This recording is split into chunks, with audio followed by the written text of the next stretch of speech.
All right, so we are continuing our sermon series called Missio Dei, which is just a fancy Latin term for mission of God. This is our third summer where we've been doing Missio Dei. In this one, as we talk about like what God's heart is and His mission that He puts us on, this one we're talking about the great sending, how He kind of sends us out. And my encouragement for you is kind of like seeing how God sends us out in His love His message of love and forgiveness for all people going out from us. And that's kind of what we're talking about today, that as we talk about like stagnant water and all that. But before we get into all that, so I just got back from a vacation. My friend Mark, who I write all my sermons with, we had synchronized vacations this year. I was not on vacation with him. He was doing something way more grand than Coley and I were doing. They were on like some cruise somewhere with his family. But when he came back, he had a little issue with his pool pump at home. So what did his pool look like when he got home? Green, right? And that right there is why I don't have a pool. We built our house, and they said, like, do you want a pool? And there's two reasons. One is those things are expensive, and they just keep on being expensive too. And then number two is my ability to manage a pool. Like, we know that even if I was home managing it, it would turn green so fast, and there would be newly discovered life forms that would come out of that ooze, like all that stuff. And the reason why I know this about myself is because I've had to deal with pools and things like that in my lifetime. This is my last church in Arkansas. This was our fountain. Doesn't it look beautiful? Oh man, especially with the hose sticking out of it. This thing was the bane of my existence. One of them there. Like this thing was always in disrepair, and it was just way too complicated for what it was. It was supposed to be like an infinity pool, so the water evenly went over all the edges, and it would look real pretty then. But the problem is that there was issues with the jets going into it. There was issues with the pump. And then there was also issues with the wiring going into the building, which meant whenever we turned it on, it would stay on for an undetermined amount of time. So what would happen is we'd clean it up as best as we could for Sunday by dumping as much chlorine as we could into it to kill everything off, right? Like that. It's like a super fun site after we were done with it, and we'd get that thing going, and we'd turn it on, and we'd pray that it would stay on during the couple hours that we were doing Sunday worship stuff. Because we also used this as our baptismal font. We would drag everyone outside, and we'd like baptize the kids with it, or like adults, we would like dunk in it, and so like it was a whole thing, right? But because that water always got stagnant, it was no good, right? It was no fun at all having to deal with that thing. This is like a touch of what we're talking about today as we talk about John chapter 4 and the woman at the well. I know I say this all the time, but this is one of my favorite stories in the Gospels. I have a lot of favorite stories in the Gospels. It's most of them. But this is has one of my favorite lines. But I love this one because it plays in to how we feel so often. Because I think we feel like we're stuck in stagnant water so much that we're just stuck and we don't know where to go. So basically what's going on in this story is that Jesus and his boys, the disciples for you guys, they're walking through, and they take a shortcut through Samaria. And they come through there, and they stop at this town in Samaria, and it's like the middle of the day, and Jesus sends his boys to Publix to get some supplies, and there he is by this well. And then all of a sudden this woman shows up. Now, here's some things about this woman, and many of you probably know this, but we'll go through it so everyone can understand. She, because they're in Samaria, means that she is a Samaritan. Now, when we think about Samaritans as Americans, we're just like, woo, yeah, the Good Samaritan laws. Those are people that do good things for us. No. Like that's not how we got to put our biblical glasses on when we look at this. When we look at this lady, the Jews, the Hebrew people, hated the Samaritans for multiple different reasons. They hated them, but one of the biggest one is during the exile. This is when the Hebrew people were taken over by Babylon and Assyria, and were taken captive and taken back to Babylon, there were some people that were left over. And those people became the Samaritans. And what happened is they couldn't function as a people. There were so few of them. So they intermarried with all these other groups and nations around them. So they became like half-breeds to the Jews, right? And so the Jews hated them. They're like, you guys are, when they came back, they're like, how dare you survive while we were gone? Like, I hate all this. And this is what I love about the Bible and like our own humanity, is that there are always groups that our sinful side always likes to push down. There's always groups, right? That they're like, oh, you're beneath us, you nasty Samaritans, right? You just need to understand and recognize every time our sinful side is doing this to a group and realize that the Bible has no part in it ever. Okay? Like this is the way it is. So that's the whole thing. So, but this woman, this Samaritan, we also realize that she's got baggage. Because why in the world would she be showing up in the middle of the day to get water? We find out that she has had multiple husbands, and the man she's with now isn't her husband. Her life just is filled with like it's stagnant water all around. She doesn't know how to function, how to exist, right? She doesn't know how to do any of this stuff. So the reason why she's probably coming in the middle of the day is because she knows no one is there. Because why in the world, us Floridians, we know this. Why in the world would you go outside at 3 o'clock in the afternoon? So we just did Disney. Coley and I view ourselves as expert theme parkers. If you ever need our wisdom, we will befall it onto you. Here's just a touch of our wisdom right now, and that is eat in an plan where you're going to eat in the theme park in an air-conditioned space. We like to get a reservation for a little restaurant. We get in there, and you have the nice waiter come and give you all the cold water that you want. You don't have to lift a finger, right? We do that, and we do it at like 3 or 4 o'clock in the afternoon. It's the way, because it's hot during that time of the day, and you got to eat anyway. Why eat with the swill outside? Go inside, eat, right? Be cool off a little bit. It's the way, the truth, and it's a life. I don't know if it's the best life, but it's a life. That's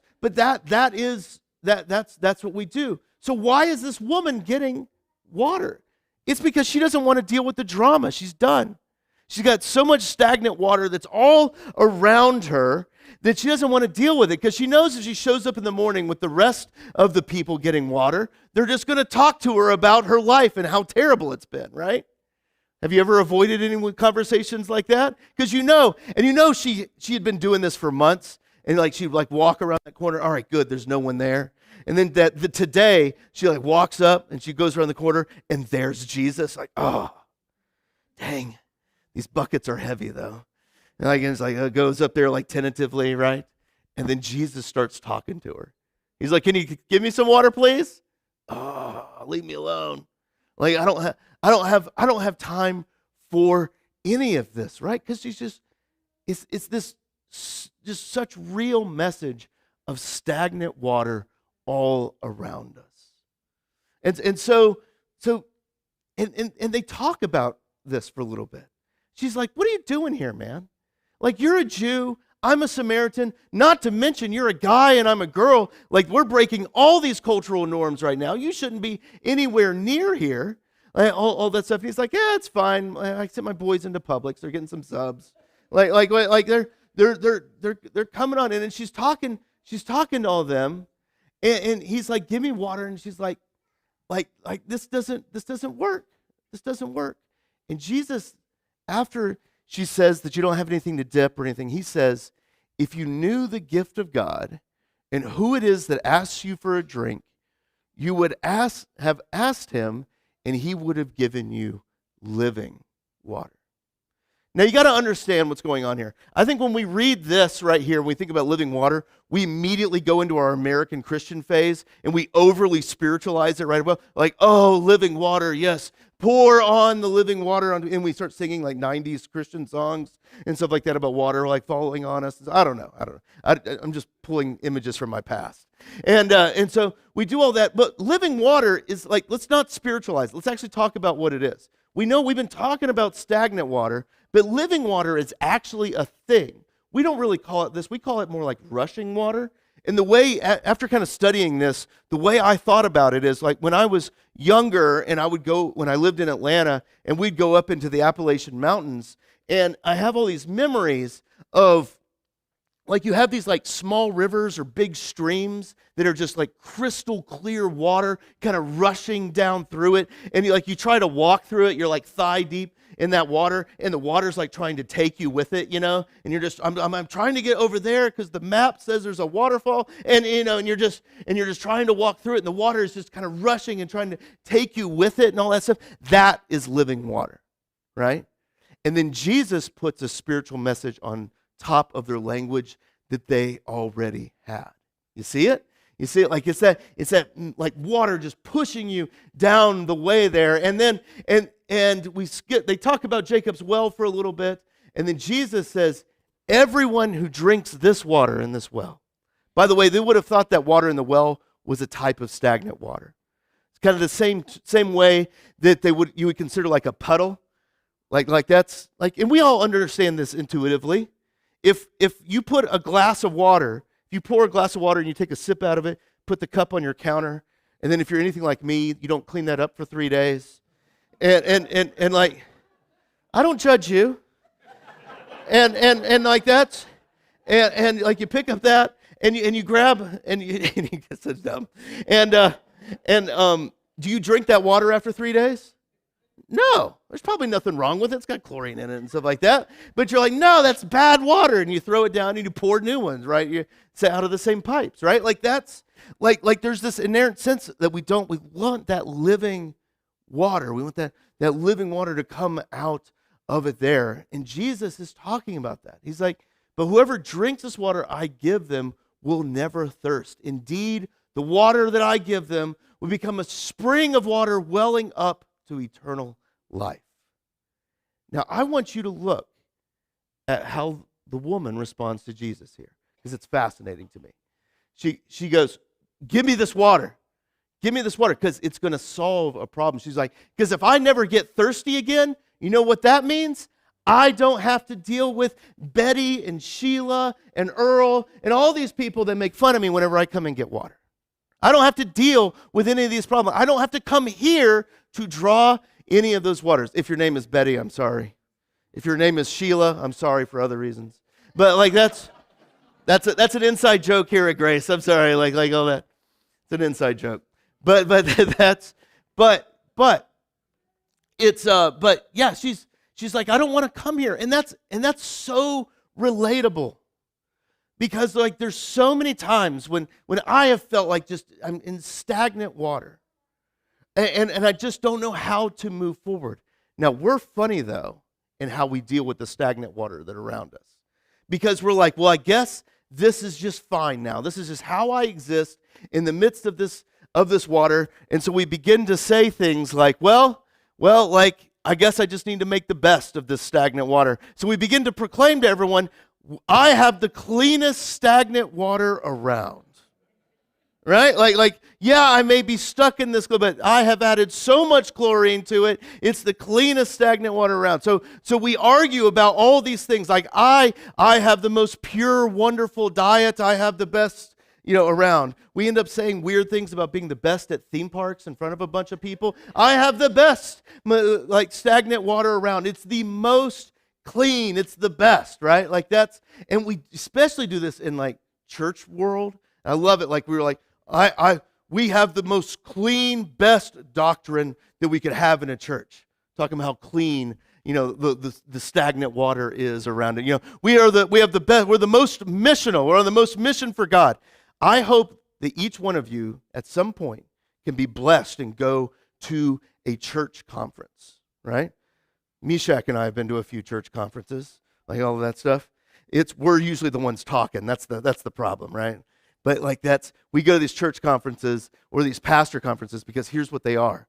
It's just a bunch of people that are talking to you, and they're like, please come in, join our group, because we have the cleanest stagnant water of anyone in the church.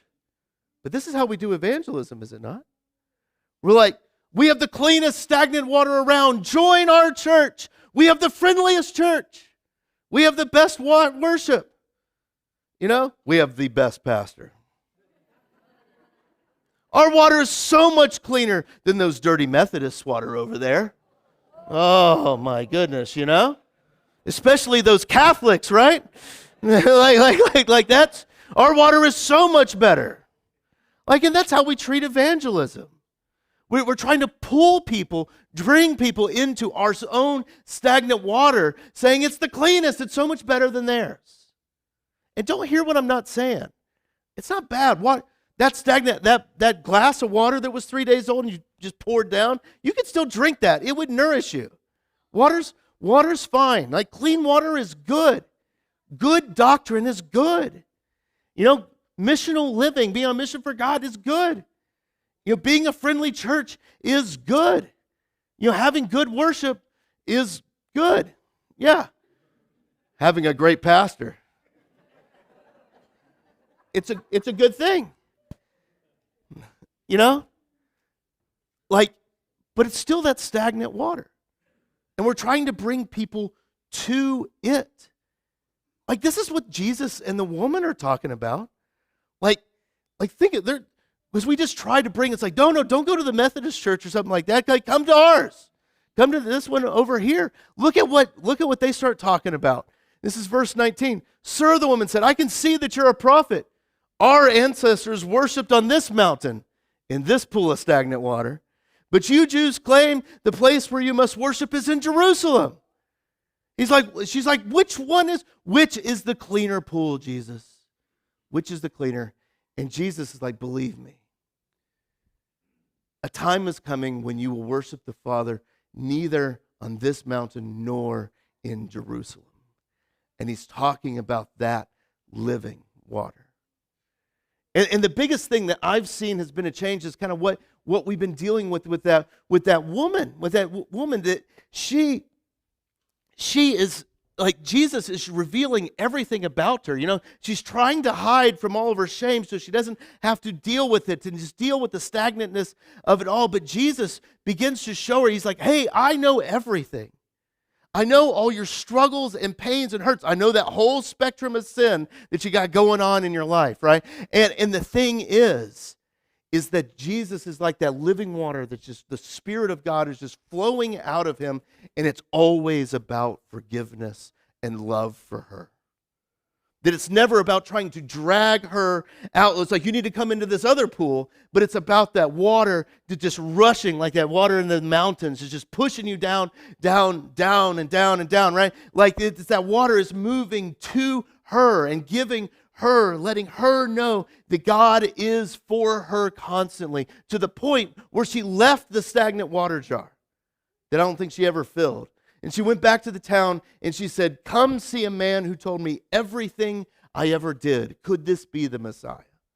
Listen, I don't want a single one of you to know everything about me. I don't. You know why? Because you probably wouldn't be here. You're like, that pool's pretty dirty. I want nothing to do with this place. Like, this is no good. I don't like any of this. Like he's got some severe issues. Oh my goodness, right? Like all of that stuff. Yet Jesus knew everything about her, and yet she was like that. You could see the forgiveness coming off of him. And she goes, could this be it? Could this be the Messiah?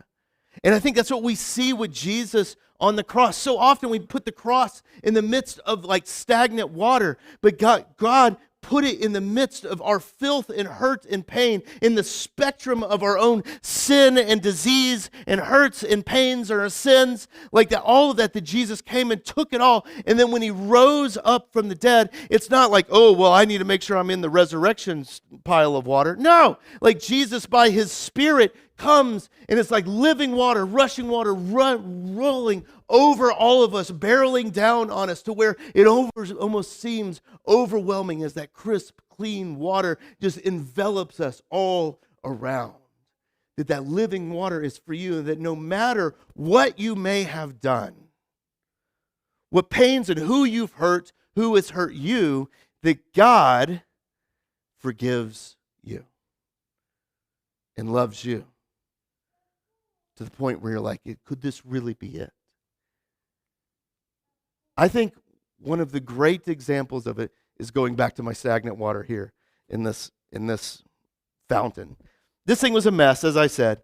Like the wiring needed to be redone, and it was in this whole thing. But before we talk about that, I need to explain what else was going on around our building. This church thought it was going to be a big church, and it just never happened. So they had all the infrastructure for all the people. That church had like 13 or 15 air conditioning units at it. And it was a church about this size. They were all like bathrooms, so many toilets that were always break.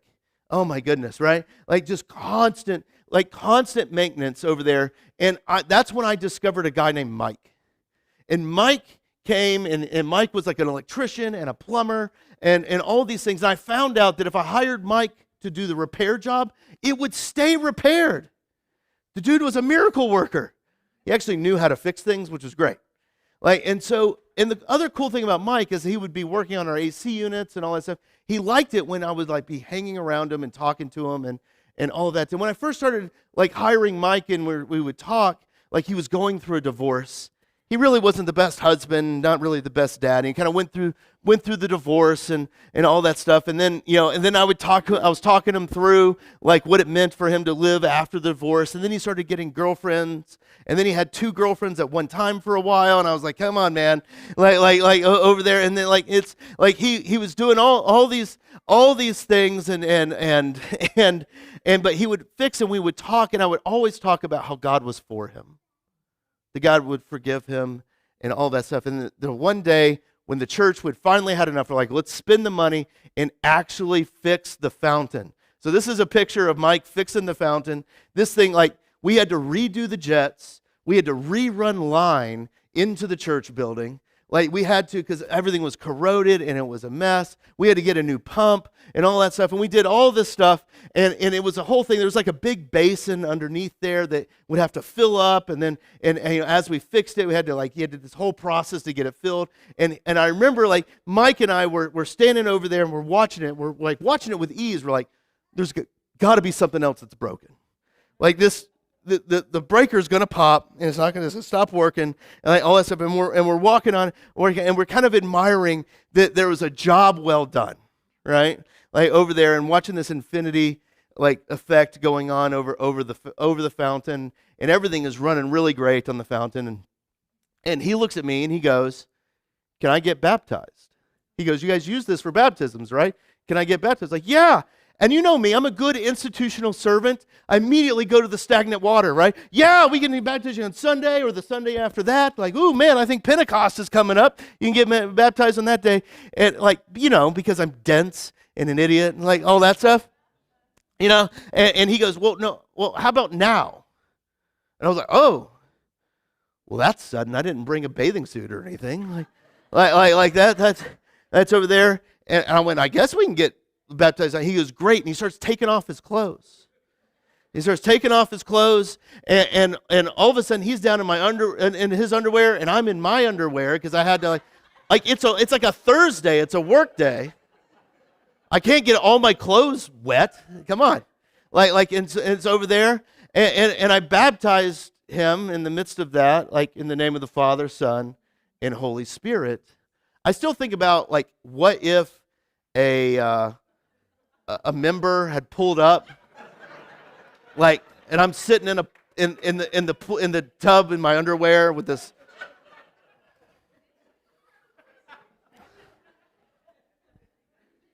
By the way, here's a picture of that day, in case you doubted. It